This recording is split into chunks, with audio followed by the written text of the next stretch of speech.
Video को आरंभ करने पूर्वर जदि आपण मैंने आम टेलीग्राम चैनल रे ए पर्यंत जॉइन होई नाहंती ताहले एई भिडियोर कमेंट सेक्शन रे थिबा लिंक उपरे क्लिक करी आम टेलीग्राम चैनल रे जॉइन करंतु। आपण माने टेलीग्राम रे किछि एमिति जिनिस देखिबाकू पाइबे जहाँकि मु यूट्यूब रे आपण मानकू कहि पारुनी। प्रथमे जाइकी कमेंट सेक्शन रे थिबा लिंक रे क्लिक करी जल्दी टेलीग्राम रे जॉइन करंतु। तापर आपण जानि परिबे टेलीग्राम रे कोन अछि कोन नाही। चलंतु आउ डेरी न करी भिडियो को आरंभ करिबा। मो ना रोहन, बयस 19 वर्ष। मु बापा बोंकर एकमात्र संतान। मो बापा जणे पशु डाक्तर। से सकाळ 9टारू राति 8टा पर्यंत बाहर रुहंते। टंका पैसा दृष्टि आमर गोटे स्वच्छल परिवार। मो बो जणे गृहिणी। से देखिया पई बाहरी सुंदरी। बो सबुदिने सकाळे जोग करे, सेथिपई ता शरीर पूरा फिट अछि। बो घरे अधिकांश समय मैक्सी पिंधे। बाहर को गले किंबा घरे से बेले बेले साड़ी मध्य पिंधे। से पतला एवं अधिक स्वच्छ साड़ी सांगकू गाढ़ रंगर टाइट ब्लाउज पिंधिया पई बहुत पसंद करे। बो बहुत देखे हवा स्वभाव स्त्री लोक। दिने सकाळे बो जोग करी सारिबा परे मते उठेया पई आसिला। बो कहिला, पुओ उठ, तोर कॉलेज जिबार समय हेलानी। मो कहली हाँ बो उठुची। तापरे मु उठी गाधा घर को जाई गाध पाध सारी शीघ्र तलकू खाइबाकू गली। सेठारे बापा और बो बसथिले। बो गोटे पतला गोलापी रंगर साड़ी सहित टाइट ब्लाउज पिंधि थाए। सेथिरे बो भारी सुंदर लागुथाए। बापा उठी तापरे तांकर ऑफिस को बाहरी गले। एबे घरे बो और मु एकुटिया रहिलो। मु खाई देई कॉलेज को चली गली एवं 2 पहर को घर को फेरी आसिली। बो कहिला, पुओ आसिलु? मु कहली हाँ बो। बो कहिला, शीघ्र खाई दे, खाई सारा परे आमे टिके मार्केट को जिबा। मु कहली काहेकि बो?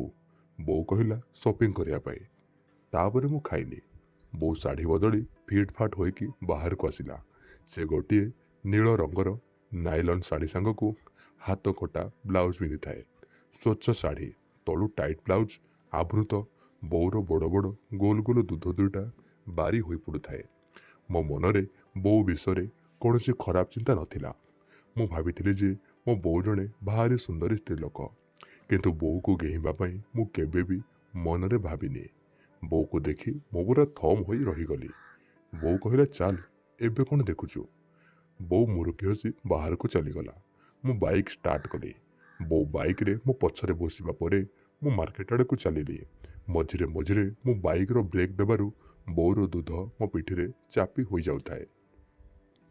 मो शरीर रे करेंट लागिगला भली मु अनुभव करुथाए। बो पूरा पागल होई उठुथाए। आमे जाई मार्केट रे पहुंची गलु। बो लेडीज गवर्नमेंट दुकान को गला। मु भी ता सहित गली। बो लक्ष्य कर न थाए जे मु ता पछे पछे गारमेंट दुकान को जाइछि बोली।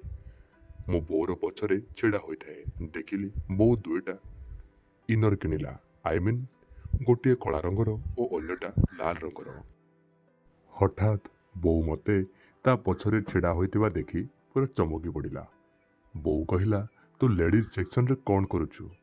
मो कहली, बो मु तो पछरे चली आसिली। बो टिके मुरुकी हसी कहिला, हौ चल ठीक अछि। बो दुईटा जाक कपड़ा मते देला एवं बिल करने को कहिला। मु कहली, तू भी सांगरे आस। बो कहिला, हाँ चल मु जाउछि। मु जेमिति बिल काउंटर को जाइछि देखिली बो चढ़ी मध्य किनिला। सेतेबेले मु बो को चाहिला बेलकू बो भी मते चाहुतिला। मते चाहि बो मुरुकी हसिला। बो मो पाखक आसी चढ़ीर बिल कला। चढ़ी दुईटा बहुत सुंदर लगुथाए। मो बो को चाहिली। कहली, बो तू ए दुईटार बिल तो एका सांगरे काटी पारि थांतु। बो कहिला, हाँ किंतु निज पुओ आगरे ए जिनिस आनिबा पई मते टिके लाज लागिला, सेथिपई तोते पठेइतिली। मु आसी बाइक स्टार्ट कली एवं आमे घर को फेरी आसिलु। घरे पहुंची देखिलु बापा एवं बड़ बो दुहे बसी कांदुछंती। बो कहिला, कौन हैला? बापा कहिले, बापा मरीजिबार खबर आसीछि, सेथिपई आम समस्तंकु गाँ को जिबाकू हेबो। जेजेंको मरिबा खबर शुणी बो आखि को लोह आसीगला एवं बो ता रूम को चलीगला। ता पछरे बड़ बो गले। किछि समय परे बो मो रूम को आसी मते धड़ा कुर्ता और पाइजामा देला। बो कहिला, शीघ्र पिंधि दे। बो मो रूम रे बसिला। ता आखिरु भी लोह बहु थाए। तापरे बो ता रूम को गला। ସେ ଧଳା ନାଇଲନ୍ ଶାଢ଼ୀ ଓ ଧଳା ରଙ୍ଗର ବ୍ଲାଉଜ୍ ପିନ୍ଧିକି ଆସିଲା। ବୋଉକୁ ଦେଖି ମୋ ଆଖି ପୁରା ଖୋଲା ରହିଗଲା। ଧଳା ନାଇଲନ୍ ଶାଢ଼ୀ ଓ ପତଳା ଧଳା ବ୍ଲାଉଜ୍ ଭିତରୁ ବୋଉର ଦୁଧ ପୁରା ବାରି ହୋଇ ପଡ଼ୁଥାଏ। ଏହା ଦେଖି ତ ମୋର ବାଣ୍ଡ ପୁରା ଛିଡ଼ା ହୋଇଗଲା। ମୁଁ କେବଳ ବୋଉର ଛାତିକୁ ଦେଖିବାକୁ ଲାଗିଲି। ମୁଁ ତାକୁ ଚାହୁଁଥିବାର ବୋଉ ବି ଜାଣିପାରିଥିଲା। ବୋଉ କହିଲା, ରୋହନ ଚାଲ, ଏବେ ବହୁତ ହୋଇଗଲା। ମୁଁ କହିଲି ଠିକ୍ ଅଛି। ବାପା ଓ ବଡ଼ ବୋଉ କାରର ଆଗ ସିଟ୍ରେ ବସିଲେ। ବୋଉ ଓ ମୁଁ ପଛ ସିଟ୍ରେ ବସିଲୁ। ମୋ ଆଖି ଏବେ କେବଳ ମୋ ବୋଉ ଉପରେ ଥାଏ। ବୋଉ ବି ଏହା ଜାଣିପାରିଥିଲା ଯେ ମୁଁ ତାର ଦୁଧକୁ ବାରମ୍ବାର ଦେଖୁଛି ବୋଲି, କିନ୍ତୁ ସେ କିଛି କହୁନଥାଏ। ବୋଉ କେବଳ କାନ୍ଦୁଥାଏ। ମୋ ମନକୁ ଗୋଟାଏ ଆଇଡ଼ିଆ ଆସିଲା। ମୁଁ ବୋଉର କାନ୍ଧରେ ମୋ ମୁଣ୍ଡକୁ ରଖି କାନ୍ଦିବାର ଛଳନା କଲି। ମୋ ଆଖିରେ ଲୁହ ଦେଖି ବୋଉକୁ ଭଲ ଲାଗିଲା ନାହିଁ। ସେ ମୋତେ ତା ଛାତିରେ ଲଗେଇକି ରଖିଲା। ମୋ ମୁହଁ ବୋଉର ଦୁଧ ଉପରେ ରହିଲା। ଫଳରେ ମୋର ବାଣ୍ଡ ଏବେ ପୁରା ଶକ୍ତ ହୋଇ ଛିଡ଼ା ହୋଇଗଲା। ମୁଁ ଜାଣିଶୁଣି ବୋଉର ଦୁଇ ଦୁଧ ମଝିରେ ମୋ ମୁହଁକୁ ରଖିକି ଦାବିଲି। ଥରେ ଦୁଇଥର ଦାବିଲା ବେଳେ ବୋଉ କିଛି କହିଲାନି, କିନ୍ତୁ ତୃତୀୟ ଥରକୁ ବୋଉ ମୋତେ ଧରିନେଲା। ମୋ କାନକୁ ଆସ୍ତେ ଟାଣି ବାପାଙ୍କୁ ଶୁଣା ନ ଯିବା ଭଳି ଧୀର ସ୍ୱରରେ କହିଲା, ତୁ ଏ କ'ଣ କରୁଛୁ? ମୁଁ କହିଲି, କ'ଣ ବୋଉ? ବୋଉ କହିଲା, ଆଚ୍ଛା, ତୁ ମୋତେ ପାଗଳ ବୋଲି ଭାବୁଛୁ ମୁଁ ଜାଣିପାରୁନି। ମୁଁ ଜାଣିଗଲି ବୋଉ ଜାଣିପାରିଲାନି। ସେଣୁ ମୁଁ ତା ଦୁଧକୁ ମୋ ମୁଣ୍ଡରେ ଜୋରରେ ଚାପୁଛି। ବାପାଙ୍କୁ ନ ଶୁଣିବା ଭଳି ସ୍ୱରରେ ମୁଁ କହିଲି, ବୋଉ, ମୁଁ ତ କେବଳ ଲୁହ ପୋଛୁଥିଲି। ବୋଉ କହିଲା, ଲୁହ ପୋଛିବା ପାଇଁ କ'ଣ ଏଇ ଜାଗା ମିଳିଲା? ଶାଢ଼ୀ ଅସନା ହୋଇଗଲା। ବୋଉ କଥା ଶୁଣି ମୋ ଜୀବନରେ ପ୍ରାଣ ପଶିଲା। ଆମେ କୌଣସି ମତେ ଗାଁରେ ପହଞ୍ଚିବା ବେଳକୁ ବର୍ଷା ଆରମ୍ଭ ହୋଇଗଲା। କାରରୁ ଓହ୍ଲେଇ ଘରକୁ ଯିବା ଭିତରେ ଆମେ ବର୍ଷାରେ ପୁରା ଓଦା ହୋଇଗଲୁ। ମୋ ସହିତ ବୋଉ ଥିଲା, ଯିଏ ଧଳା ରଙ୍ଗର ଶାଢ଼ୀ ଓ ବ୍ଲାଉଜ୍ ପିନ୍ଧିଥିଲା।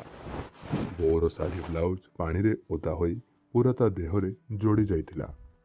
ସମସ୍ତ ଲୋକ ବୋଉକୁ ଚାହୁଁଥିଲେ। ବୋଉ ବି ଜାଣିସାରିଥିଲା ଯେ ସବୁ ଲୋକ ତାକୁ ଦେଖୁଛନ୍ତି।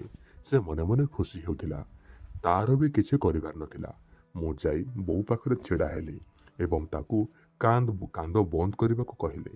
ତା ସାଙ୍ଗକୁ ବୋଉର ଅଣ୍ଟା ଓ ହାତରେ ବି ମଜା ନେବାକୁ ଲାଗିଲି। ମୋ ମୁଣ୍ଡକୁ ଗୋଟିଏ ଆଇଡ଼ିଆ ଆସିଲା। ବୋଉ ସାଙ୍ଗରେ ମୁଁ ବି କାନ୍ଦିବାକୁ ଲାଗିଲି। ବୋଉ ମୋତେ ଚୁପ୍ କରିବାକୁ ଲାଗିଲା। ମୁଁ ଘର ଭିତରକୁ ଚାଲିଗଲି। ଗାଁରେ ଆମର ବହୁତ ବଡ଼ ଘର। ସବା ଉପର ମହଲାରେ ଗୋଟାଏ ଅଲଗା ଘର ଅଛି। ସେଇଟା ମୋର ବେଡ଼ରୁମ୍। ମୁଁ କାନ୍ଦି କାନ୍ଦି ସେହି ଘର ଭିତରକୁ ପଶିଗଲି। ବୋଉ ବି ମୋର ପଛେ ପଛେ ଆସିଲା। ମୁଁ ସେ ରୁମ୍ ଭିତରକୁ ଯାଇ ମୋର ବେଡ଼୍ ଉପରେ ବସିଲି। ବୋଉ ମୋ ପାଖରେ ବସି ମୋର କାନ୍ଦ ବନ୍ଦ କରିବାକୁ ଚେଷ୍ଟା କଲା। ଓଦା ଶାଢ଼ୀ ଓ ବ୍ଲାଉଜ୍ ଭିତରୁ ବୋଉର ଦୁଧକୁ ଦେଖି ମୋ ବାଣ୍ଡ ପୁରା ଛିଡ଼ା ହୋଇଗଲା। କାରଣ ବୋଉ ଓଦା ଶାଢ଼ୀ ଓ ବ୍ଲାଉଜ୍ ଭିତରୁ ତାର ବଡ଼ ଦୁଧ ଭୁଣ୍ଡି ଓ ଦୁଧ ଚାରିପଟ ଗୋଲାକାର ଅଂଶ ପୁରା ବାରି ହୋଇ ପଡ଼ୁଥାଏ। ବୋଉ ମୋ ପାଖକୁ ଲାଗି ବସି ମୋତେ ଚୁପ୍ କରିବାକୁ ଲାଗିଲା। ସେ ମୋର ମୁଣ୍ଡକୁ ନେଇ ତା ଛାତି ଉପରେ ରଖିଲା। ବୋଉର ଦୁଧ ସ୍ପର୍ଶ ପାଇ ମୁଁ ପାଗଳ ଭଳି ହୋଇଗଲି। ମୋ ହାତକୁ ନେଇ ବୋଉର ବେକ ଉପରେ ରଖି କାନ୍ଦିବାକୁ ଲାଗିଲି। ବର୍ଷା ଯୋଗୁଁ ମୋତେ ଥଣ୍ଡା ଲାଗୁଥାଏ। ବୋଉକୁ ବି ଥଣ୍ଡା ଲାଗୁଥାଏ। ଆମେ ଦୁହେଁ ସାଙ୍ଗ ହୋଇକି ପରସ୍ପର ସହିତ ଲେପଟେଇ ଯାଇଥିଲୁ। ପରସ୍ପର ଦେହକୁ ଗରମ କରୁଥିଲୁ। କିଛି ସମୟ ଭିତରେ ମୁଁ ଚୁପ୍ ହୋଇଗଲି। ବୋଉ ମୋତେ ଚାହିଁ ମୋ ମଥାରେ ଚୁମା ଦେଲା। ବୋଉ କହିଲା, ପୁଅ, ଏବେ ଆଉ କାନ୍ଦନା। ମୁଁ ତୋ ଆଖିରେ ଲୁହ ଦେଖିପାରିବିନି। ମୁଁ କହିଲି, ବୋଉ, ତୁ କାହିଁକି କାନ୍ଦୁଛୁ? ମୁଁ ବି ତୋ ଆଖିରେ ଲୁହ ଦେଖିପାରୁନି। ବୋଉ କହିଲା, ପୁଅ, ତୁ ତୋ ବୋଉ ଉପରେ ଏତେ ଧ୍ୟାନ ରଖିଛୁ। ବୋଉ ପୁଣି ମୋ ମଥାରେ ଆଉ ଗୋଟେ ଚୁମା ଦେଲା। ମୁଁ କହିଲି, ନା ବୋଉ, ମୁଁ ତୋ ଆଖିରେ ଲୁହ ଦେଖିପାରିବିନି। ବୋଉ ଟିକେ ମୁରୁକି ହସି କହିଲା, ଠିକ୍ ଅଛି ପୁଅ, ମୁଁ ଆଉ କାନ୍ଦୁନି। ଚାଲ, ମୁଁ ଏବେ ତଳକୁ ଯାଉଛି। ମୁଁ କହିଲି, ନାହିଁ ବୋଉ, ତୁ ତଳକୁ ଯାଆନା। ବୋଉ କହିଲା, କାହିଁକି? ମୁଁ କହିଲି, ବୋଉ, ବାସ୍ ଏମିତି ତୁ ଯାଆନା। ବୋଉ କହିଲା, ନା ପୁଅ, ସମସ୍ତେ ତୋ ଜେଜେଙ୍କ ଲାଶ ପାଖରେ ଅଛନ୍ତି। ମୁଁ ନ ଗଲେ ଖାଇବା କ'ଣ? ମୁଁ କହିଲି, ବୋଉ, ସିଏ ତ ଠିକ୍ କଥା, କିନ୍ତୁ ତୋ ଶାଢ଼ୀ ଉପରୁ ସବୁ କିଛି ଦେଖାଯାଉଛି। ସବୁ ଲୋକ ତୋତେ ବୁଲି ବୁଲି ଚାହୁଁଛନ୍ତି। ପ୍ଲିଜ୍ ବୋଉ, ତୁ ଯାଆନା। ଲୋକମାନେ ତୋତେ ଏମିତି ଚାହିଁଲେ ମୋତେ ଭଲ ଲାଗୁନି। ବୋଉ କହିଲା, ପୁଅ, ତୁ ଇଏ କ'ଣ କହୁଛୁ? ମୁଁ କହିଲି, ହଁ ବୋଉ, ସବୁ ଲୋକ ବଡ଼ିକୁ କମ୍, ତୋ ଦେହକୁ ବେଶୀ ଦେଖୁଛନ୍ତି। ସେଥିପାଇଁ ମୁଁ କାନ୍ଦିବାର ବାହାନା କରି ତୋତେ ଉପରକୁ ନେଇ ଆସିଲି। ବୋଉ କହିଲା, ଆଚ୍ଛା, କଥା ତାହେଲେ ଏମିତି। ମୁଁ କହିଲି, ନୁହେଁ ଆଉ କ'ଣ? ବୋଉ ଶାଢ଼ୀ ଓ ବ୍ଲାଉଜ୍ ଭିତରୁ ତୋ ଦେହ ସବୁ ଦେଖାଯାଉଛି। ଆଉ ସେ ଶର୍ମା ଅଙ୍କଲ କହୁଥିଲେ, ଦେଖ ମଧୁର କ'ଣ ସବୁ ଦେଖାଯାଉଛି। ଉଫ୍, ମୁଁ ସହିପାରିଲିନି, ତୋତେ ଉପରକୁ ନେଇ ଆସିଲି। ବୋଉ ଆସି ମୋ ପାଖରେ ବେଡ୍ ଉପରେ ବସି ପଡ଼ିଲା ଏବଂ ମୋତେ ତା ବେକରେ ଲଗେଇଲା। ବୋଉ କହିଲା, ପୁଅ ତୁ ତ ବୋଉ ଉପରେ କେତେ ଧ୍ୟାନ ଦେଉଛୁ। ମୁଁ କହିଲି, ଆଉ ନୁହେଁ ତ କ'ଣ। ବୋଉ ତୁ ଏତେ ସୁନ୍ଦର ଯେ ତୋ କଥା ମନେ ରଖିବାକୁ ହେଉଛି। ବୋଉ କହିଲା, ଆଚ୍ଛା ପୁଅ, ତୁ ଆଜି ପ୍ରଥମ ଥର ତୋ ବୋଉର ପ୍ରଶଂସା କରୁଛୁ। ମୁଁ ମଝିରେ ମଝିରେ ବୋଉର ଦୁଧକୁ ଚାହୁଁଥିଲି। ମୁଁ କହିଲି, ନା ବୋଉ, ତୁ ଏତେ ସୁନ୍ଦର ଯେ ତୋର ପ୍ରଶଂସା କରିବା ଦରକାର ନାହିଁ। ମୁଁ ଦୁଧକୁ ଚାହିଁଲି। ବୋଉ କହିଲା, ରହ ପୁଅ, ଏତେ ବେଶୀ ପ୍ରଶଂସା କରିବା ଦରକାର ନୁହଁ। ଏବେ ମୋର ବୟସ ହୋଇଗଲାଣି। ମୁଁ କହିଲି, ନା ବୋଉ, ଏବେ ବି ତୁ ଯବାନ ଅଛୁ ଆଉ ବହୁତ ସୁନ୍ଦର ବି ଦେଖାଯାଉଛୁ। ସେଥିପାଇଁ ସବୁ ଲୋକ ତୋତେ ଏମିତି ଚାହୁଁଛନ୍ତି ଯେମିତି ତୋତେ ଖାଇଯିବେ। ବୋଉ ଲାଜରେ ଲାଲ ପଡ଼ିଗଲା। ବୋଉ କହିଲା, ରହିଯା, ଆଉ ମିଛ କଥା କହନା। ମୁଁ କହିଲି, ନା ବୋଉ, ସତରେ ମୁଁ ଏକଥା ବହୁତ ଥର ଦେଖିଛି। ବୋଉ କହିଲେ, ତୁ କ'ଣ ଦେଖିଛୁ? ମୁଁ କହିଲି, ଯେତେବେଳେ ଆମେ ମାର୍କେଟ ଯାଉଛେ ସମସ୍ତେ ତୋତେ ବୁଲି ବୁଲି ଦେଖୁଛନ୍ତି। ଆଉ ତୋର ମନେ ଥିବ ଯେତେବେଳେ ତୁ ସେ ଗାର୍ମେଣ୍ଟ ଦୋକାନରେ ଥିଲୁ ଆଉ ମୁଁ ତୋର ବିଲ୍ କାଟୁଥିଲି, ସେ ଦୋକାନୀ ବି କହୁଥିଲା। ମୋ ପାଟିରୁ ଏକଥା ଭୁଲରେ ବାହାରିଗଲା। ବୋଉ ମୋ ଆଡ଼କୁ ଚାହିଁ ରହିଲା। ବୋଉ କହିଲା, ସେ କ'ଣ କହୁଥିଲା? ମୁଁ କହିଲି, କିଛି ନୁହଁ, ଖାଲି ଏମିତି। ବୋଉ କହିଲା, ନା, ସିଏ କ'ଣ କହୁଥିଲା କହ। ମୁଁ କହିଲି, ବୋଉ, ସେ କହୁଥିଲା କାହାର ଏତେ ବଡ଼ ବଡ଼। ବୋଉ ଲାଜେଇ ଯାଇ କହିଲା, ଚାଲ ପାଗଳ। ମୁଁ କହିଲି, ବୋଉ, ତୁ ତ ସେ କପଡ଼ା ଆଜି ପିନ୍ଧିଛୁ। ବୋଉ କହିଲା, ତୁ କ'ଣ କହୁଛୁ? ଯଦି କିଏ ଦେଖିବ? ମୁଁ କହିଲି, ନା ବୋଉ, ଆଜି ଏମିତି ନୁହେଁ। ବୋଉ କହିଲା, ଚାଲ, କିଛି କଥା ନାହିଁ, ଏ ବୟସରେ ଏମିତି ହୁଏ। ଏବେ ବୋଉର ଲକ୍ଷ୍ୟ ମୋ ପାଇଜାମାରେ ହୋଇଥିବା ତମ୍ବୁ ଉପରେ ପଡ଼ିଲା। ମୁଁ ବି ଏ କଥା ଦେଖି ସାରିଥିଲି। ବୋଉ ମୋର ତମ୍ବୁ ଆଡ଼କୁ ଇସାରା କଲା। ବୋଉ କହିଲା, ଇଏ କ'ଣ? ମୁଁ କହିଲି, ସରି ବୋଉ। ବୋଉ କହିଲା, ଓ, ଇଏ ମୋତେ ଦେଖି ଏମିତି ହେଉଛି। ମୁଁ କିଛି କହିଲିନି। ବୋଉ ପୁରା ବୁଝିଗଲା। ତାପରେ ବୋଉ କହିଲା, ମୋତେ ଲାଗୁଛି ମୋତେ ମୋ ଓଦା ପୋଷାକ ବଦଳାଇବାକୁ ପଡ଼ିବ, ନହେଲେ ତୁ ତ ପାଗଳ ହୋଇଯିବୁ। ମୁଁ କହିଲି, ନା ବୋଉ, ଏମିତି କଥା ନୁହେଁ। ସିଏ ତା ମନକୁ ମନ ଠିକ୍ ହୋଇଯିବ। ବୋଉ କହିଲା, ପୁଅ, ଗୋଟେ କଥା ପଚାରିବି? ମୁଁ କହିଲି, ହଁ ବୋଉ, ପଚାର। ବୋଉ କହିଲା, ତୋର କେହି ପ୍ରେମିକା ଅଛନ୍ତି? ମୁଁ କହିଲି, ନା ବୋଉ। ବୋଉ କହିଲା, କାହିଁକି? ତୁ ପୁଅ ତୋ ବୋଉକୁ ମିଛ କହୁଛୁ, କହ, ମୁଁ କାହାକୁ କହିବିନି। ମୁଁ କହିଲି, ନା ବୋଉ, ମୋର କେହି ପ୍ରେମିକା ନାହାନ୍ତି। ବୋଉ କହିଲା, ଆଚ୍ଛା, ତାହେଲେ ସକାଳୁ ଇଏ ମୋତେ ଦେଖି ଛିଡ଼ା ହୋଇଛି। ମୁଁ କହିଲି, ବୋଉ, ତୁ ଇଏ କ'ଣ କହୁଛୁ? ବୋଉ କହିଲା, ଚାଲ, ଏବେ ଆଉ ଅଧିକ ଚାଲାକ ଦେଖାନି। ମୁଁ ସବୁ ଜାଣିଛି, କାରରେ ସବୁ ଦେଖିଛି। ତୁ କେମିତି ମୋର ଦୁଧ ଉପରେ ତୋ ମୁହଁକୁ ଚାପୁଥିଲୁ। ସେତେବେଳେ ମୋତେ ବହୁତ ରାଗ ତ ଲାଗୁଥାଏ, କିନ୍ତୁ ତୋ ବାପା ଆଉ ବଡ଼ ମାଙ୍କ ଆଗରେ ତାମସା କରିବା ପାଇଁ ମୁଁ ଚାହିଁଲିନି। ମୁଁ କହିଲି, ସରି ବୋଉ, ତତେ ଯଦି ଖରାପ ଲାଗିଛି ତେବେ ଆଗକୁ ଏମିତି ଆଉ ହେବନି। ବୋଉ କହିଲା, ନା ପୁଅ, ତୋର କିଛି ଭୁଲ ନାହିଁ। ମୁଁ ଏଠାକୁ ଆସିବା ପରେ ଜାଣିଲି ଯେ ସବୁ ଲୋକ ମୋତେ ଏମିତି ଚାହୁଁଥିଲେ ବୋଲି। ସେଥିପାଇଁ ମୁଁ ତୋର ଅବସ୍ଥା କଥା ଜାଣିଲି। ଏହା ତ ସବୁ ମର୍ଦ୍ଦଙ୍କ କ୍ଷେତ୍ରରେ ହୁଏ। ବୋଉ ମୋ ପାଖକୁ ଆସିଲା। ବୋଉ କହିଲା, ଏବେ ଏହାକୁ ତ ଶାନ୍ତ କରିବାକୁ ହେବ। ଯା, ଗାଧୁଆ ଘରେ କରିଦେଇ ଆସ। ମୁଁ ଟିକେ ନ ଜାଣିବା ପରି ହୋଇ, ବୋଉ, କ'ଣ କରି ଆସିବି? ବୋଉ କହିଲା, ବେଶୀ ଚାଲାକି ଦେଖାନି, ଶୀଘ୍ର ଗାଧୁଆ ଘରକୁ ଯାଇ ଏହାକୁ ଶାନ୍ତ କର। ବୋଉ କଥାର ମୁଁ ମଜା ନେଉଥିଲି। ମୁଁ କହିଲି, ଏହାକୁ କେମିତି ଶାନ୍ତ କରାଯାଏ?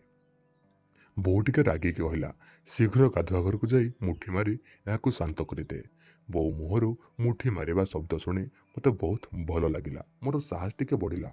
ମୁଁ କହିଲି, ବୋଉ, ତୁ ଟିକେ ମାରିଦେ। ବୋଉ କହିଲେ, ତୁ କ'ଣ କହିଲୁ? ପାଗଳ ହୋଇଗଲୁଣି ନା କ'ଣ? ମୁଁ କହିଲି, ହଁ, ସକାଳ ଯେତେବେଳେ ଠାରୁ ତୋତେ ଦେଖିଲିଣି ମୁଁ ପୁରା ପାଗଳ ହୋଇଗଲିଣି। ବୋଉ, ପ୍ଲିଜ୍ ଥରୁଟେ କରିଦେ। ବୋଉ କହିଲା, ନା ପୁଅ, ଏହା ଠିକ୍ ନୁହଁ। ଜଣେ ମା ତା ପୁଅ ସହିତ ଏପରି କାମ କରିବା କିଛି ଠିକ୍ ନୁହଁ। ଯଦି କେହି ଜାଣିପାରିବ କେତେ ବଦନାମ ହେବ। ମୁଁ କହିଲି, ବୋଉ, ପ୍ଲିଜ୍, କେହି ଜାଣିବେନି। ସବୁ ଲୋକ ତଳେ ଅଛନ୍ତି, କେହି ଉପରକୁ ଆସିବେନି। ବୋଉ କହିଲା, ନା, ଏହା ଭୁଲ। ତୋ ପାଖରେ ତୋର ଦୁଇଟା ହାତ ଅଛି। ଗାଧୁଆ ଘରକୁ ଯାଇ ତୁ ସେଇଥିରେ କରିନେ। ମୁଁ କହିଲି, ବୋଉ, ମୋ ହାତରେ ତ ମୁଁ ସବୁଦିନ କରୁଛି। ପ୍ଲିଜ୍ ତୁ ଟିକେ କରିଦେ। ଚାଲ, ଗାଧୁଆ ଘରକୁ ଯାଇକି କରିଦେବା। ଏଠାରେ ସିନା କେହି ଦେଖିବେନି, କିନ୍ତୁ ତଥାପି ଚାଲ, ଗାଧୁଆ ଘରକୁ ଯିବା, ସେଠି କେହି ଦେଖିବେନି। ବୋଉ କହିଲା, ନା। ମୁଁ କହିଲି, ପ୍ଲିଜ୍ ବୋଉ, ଥରୁଟିଏ। କିଛି ସମୟ ପରେ ବୋଉ ରାଜି ହେଲା। ବୋଉ କହିଲା, ବାସ୍, ମାତ୍ର ଥରୁଟିଏ, ଏହାଠାରୁ ଅଧିକ କିଛି ହେବନି। ମୁଁ କହିଲି, ଠିକ୍ ଅଛି ବୋଉ, ତୁ ଚାଲ ତ। ବୋଉ କହିଲା, ଯା, ରୁମ୍ର ଡୋର୍ ବନ୍ଦ କରିଦେ ଆଉ ସବୁ ପର୍ଦା ପକେଇଦେ। ମୁଁ କହିଲି, ଠିକ୍ ଅଛି। ମୁଁ ଯାଇ ରୁମ୍ର ଡୋର୍କୁ ବନ୍ଦ କରିଦେଲି। ବୋଉ ଗାଧୁଆ ଘରେ ଠିଆ ହୋଇଥାଏ। ମୁଁ କହିଲି, ଦେଖ ବୋଉ, ଏଠାରେ ଆମେ କ'ଣ କରୁଛେ କେହି ଜାଣିବେନି। ବୋଉ କହିଲା, ଚାଲ, ଏବେ ଶୀଘ୍ର ତୋର ଖୋଲ। ମୁଁ କହିଲି, ବୋଉ, ତୁ ଖୋଲିଦେ। ବୋଉ କହିଲା ଶୀଘ୍ର ଆସ, ଯେମିତି କେହି ନ ଆସନ୍ତି। ମୁଁ କହିଲି ଠିକ୍ ଅଛି ବୋଉ। ବୋଉ ମୋର ପାଇଜାମା ଓ ଚଡ଼ି ଖୋଲି ବାହାର କଲା। ବୋଉ ମୋର ବାଣ୍ଡକୁ ଦେଖି ସ୍ତବ୍ଧ ହୋଇଗଲା। ବୋଉ କହିଲା ହାୟ ରାମ, ଏତେ ବଡ଼ ଆଉ ଏତେ ମୋଟା ବାଣ୍ଡ। ଇଏ ତ କମ୍ ସେ କମ୍ 8 କି 9 ଇଞ୍ଚ ଭଳି ଜଣାପଡ଼ୁଛି। ତୁ ତ ସତରେ ଯବାନ ହୋଇଗଲୁଣି। ମୁଁ କହିଲି ବୋଉ, ମୁଁ ତ ଆଜି ଯବାନ ହେବି ଯେତେବେଳେ ତୁ ମୋ ବାଣ୍ଡକୁ ଚଷିବୁ। ବୋଉ କହିଲା ମୁଁ ଚଷିବିନି, କେବଳ ମୁଠି ମାରିଦେବି। ମୁଁ କହିଲି ଠିକ୍ ଅଛି, ତୁ ଶୀଘ୍ର କର, କିଏ କାଳେ ଚାଲି ଆସିବ। ବୋଉ କହିଲା ଠିକ୍ ଅଛି। ବୋଉ ଆଣ୍ଠେଇଲା ଏବଂ ମୋର ବାଣ୍ଡକୁ ତା ହାତରେ ଧରି ହଲେଇଲା। ବୋଉ କହିଲା ଆରେ ବେଟା, ଏମିତି ତ ବହୁତ ଗରମ ଲାଗୁଛି। ମୁଁ କହିଲି ହଁ ବୋଉ, ବହୁତ ବେଶୀ ଗରମ, ବହୁତ ମଜା ମଧ୍ୟ ଲାଗୁଛି। ବୋଉ କହିଲା ପୁଅ, ତୋର ଏ ବାଣ୍ଡକୁ ଯେଉଁ ସ୍ତ୍ରୀଲୋକ ଭିତରକୁ ନେବ ସେ ବହୁତ ଭାଗ୍ୟବତୀ। ବୋଉ ମୋର ବାଣ୍ଡକୁ ହଲେଇ ମୁଠି ମାରୁଥାଏ। ମୁଁ କହିଲି ବୋଉ, ତୁ ନିଜେ ସେଇ ଭାଗ୍ୟବତୀ ସ୍ତ୍ରୀଲୋକ ହୋଇଯାଉନୁ। ମୋର କଥା ଶୁଣି ବୋଉ ଅଟକିଗଲା ଓ ମୋତେ ଚାହିଁବାକୁ ଲାଗିଲା। ମୁଁ କହିଲି ବୋଉ, ଅଟକିଲୁ କାହିଁକି? ତୁ ମୁଠି ମାରିଲେ ବହୁତ ମଜା ଲାଗୁଛି। ବୋଉ ପୁଣି ମୁଠି ମାରିବାକୁ ଲାଗିଲା। ମୁଁ ଧୀରେ ଧୀରେ ବୋଉ ଦୁଧକୁ ଛୁଇଁବାକୁ ଲାଗିଲି। ବୋଉ ମୋତେ ଦୁଧ ଚିପିବାକୁ ମନା କଲା। 10 ମିନିଟ୍ ପରେ ମୋର ବୀର୍ଯ୍ୟ ବାହାରିବା ଭଳି ଲାଗିଲା। ମୁଁ କହିଲି ବୋଉ, ମୋର ବୀର୍ଯ୍ୟ ବାହାରିବ। ବୋଉ କିଛି କହିବା ପୂର୍ବରୁ ମୋର ସବୁ ବୀର୍ଯ୍ୟ ପିଚିକି ଯାଇ ବୋଉର ମୁହଁ ଉପରେ ପଡ଼ିଲା। ବୋଉ ତାର ଅବସ୍ଥା ଦେଖି ଟିକେ ବ୍ୟସ୍ତ ହୋଇପଡ଼ିଲା। ବୋଉ କହିଲା ପାଗଳ, ଆଗରୁ କହିପାରିଲୁନି ତୋର ବାହାରିବ ବୋଲି। ମୁଁ କହିଲି ବୋଉ, ମୁଁ କ'ଣ କରିବି? ପ୍ରଥମ ଥର ପାଇଁ କୌଣସି ଝିଅ ପିଲାର ହାତ ବାଜିଲା, ସେଥିପାଇଁ ନିୟନ୍ତ୍ରଣ କରିପାରିଲିନି। ଏହି ସମୟରେ ବାପାଙ୍କର ପାଟି ଶୁଭିଲା। ବାପାଙ୍କ ପାଟି ଶୁଣି ବୋଉ ଓ ମୁଁ ପୁରା ଛାନିଆ ହୋଇଗଲୁ। ବୋଉ କହିଲା ଇଏ ତ ତୋ ବାପା, ଏବେ କ'ଣ କରିବା? ତୁ ତ ମୋ ମୁହଁ ସାରା ସବୁ କପଡ଼ାରେ ବୀର୍ଯ୍ୟ ଛାଡ଼ିଛୁ, ଏବେ ମୁଁ ବାହାରକୁ କେମିତି ଯିବି? ମୁଁ କହିଲି ବୋଉ, ତୁ ଏଇଠି ରହ, ମୁଁ କିଛି କରୁଛି। ମୁଁ ଡୋର୍ ଖୋଲିଲି। ବାପା କହିଲେ ମଧୁ କେଉଁଠି ଅଛି? ମୁଁ କହିଲି ବାପା, ସେ ଗାଧୁଆ ଘରେ ଅଛି। ଜେଜେଙ୍କୁ ଏପରି ଅବସ୍ଥାରେ ଦେଖି ବୋଉର ବାନ୍ତି ଉଠାଉଛି ଏବଂ ଦେହ ବି ଖରାପ ଲାଗୁଛି। ବୋଉକୁ ଦେଖିବାକୁ ବାପା ଗାଧୁଆ ଘର ଆଡ଼କୁ ଯିବା ବେଳକୁ ବୋଉ ବାନ୍ତି କରିବାର ନାଟକ କରିବାକୁ ଲାଗିଲା। ବାପା ବାହାରକୁ ଚାଲି ଆସିଲେ। ବାପା କହିଲେ ତୁ ବୋଉର ଯତ୍ନ ନେବୁ, ମୁଁ ଜେଜେଙ୍କର ବଡ଼ି ଶ୍ମଶାନକୁ ନେଇଯାଉଛି। ମୁଁ କହିଲି ଠିକ୍ ଅଛି ବାପା। ବାପା ବାହାରକୁ ଚାଲିଗଲେ। ମୁଁ ଗାଧୁଆ ଘରକୁ ଫେରିଲି। ବୋଉ ନଈ ପଡ଼ି ତା ମୁହଁକୁ ସଫା କରୁଥାଏ। ମୁଁ ଯାଇ ତାକୁ ପଛପଟରୁ କୁଣ୍ଢେଇ ଧରିଲି। ମୋର ପୁରା ବାଣ୍ଡ ତା ଗାଣ୍ଡିରେ ପଶିଗଲା। ବୋଉ ଚମକି ଉଠି ଆରେ, ତୁ ତ ମୋତେ ଡରେଇ ଦେଲୁ, ଆଜି ତ ଆମେ ଧରା ପଡ଼ି ଯାଇଥାନ୍ତେ। କ'ଣ ହେଲା, ତୋ ବାପା କ'ଣ କହୁଥିଲେ? ମୁଁ କହିଲି କିଛି ନୁହଁ, ତୋ ଯତ୍ନ ନେବା ପାଇଁ କହୁଥିଲେ। ବୋଉ କହିଲା ଆଚ୍ଛା ଛାଡ଼ ଏବେ।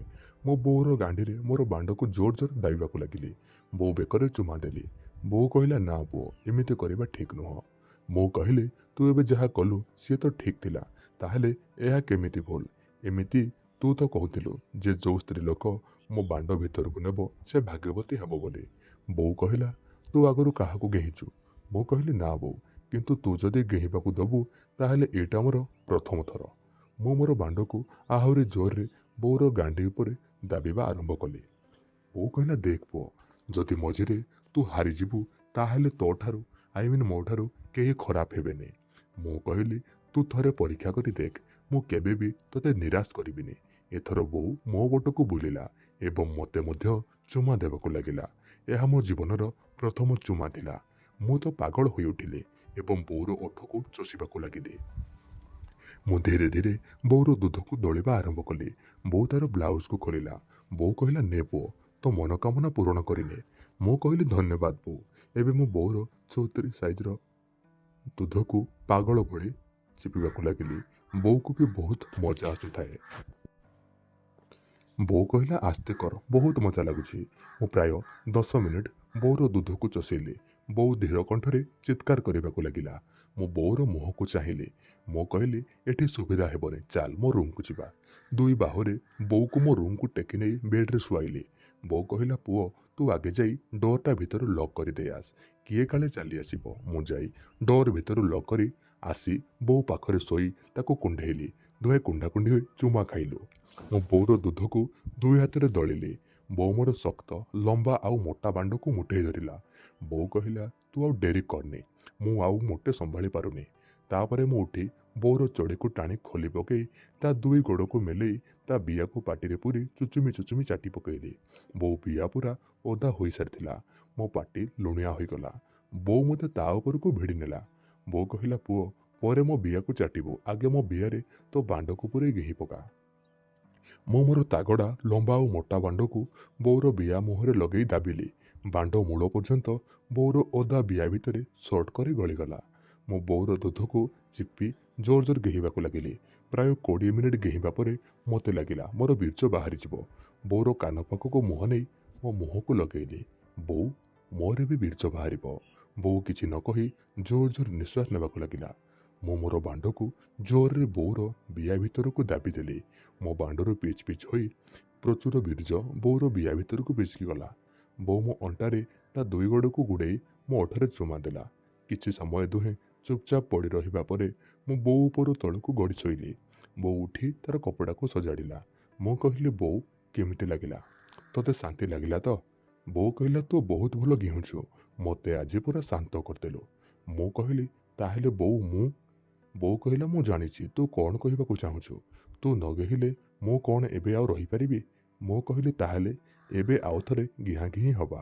ବୋଉ ମୋର ଝାଉଁଳି ପଡ଼ିଥିବା ବାଣ୍ଡକୁ ହାତରେ ହଲେଇ ଦେଲା। ବୋଉ କହିଲା, ଏବେ ଆଉ ନୁହଁ। ତୋ ଜେଜେଙ୍କର କାମ ସରି ଘରକୁ ଫେରିବା ପରେ ଯାଇକି। ତାପରେ ଆମେ ଯେତେବେଳେ ଆମକୁ ସୁବିଧା ହୁଏ ଆମେ ମା ପୁଅ ଜୋର ଜବରଦସ୍ତ ଗିହାଁ ଗିହି କରୁ। ଦର୍ଶକ ବନ୍ଧୁ, କାହାଣୀଟି ଏଇଠି ସମାପ୍ତ ହେଉଛି। ଆଜି ପାଇଁ ଏତିକି। କିନ୍ତୁ ତା ପୂର୍ବରୁ ଯଦି ଏପର୍ଯ୍ୟନ୍ତ ଟେଲିଗ୍ରାମରେ ଜଏନ୍ କରିନାହାନ୍ତି ତାହେଲେ କମେଣ୍ଟ ସେକ୍ସନରେ ଥିବା ଲିଙ୍କରେ କ୍ଲିକ୍ କରି ଜଲ୍ଦି ଟେଲିଗ୍ରାମରେ ଜଏନ୍ କରନ୍ତୁ। ରହୁଛି, ଧନ୍ୟବାଦ।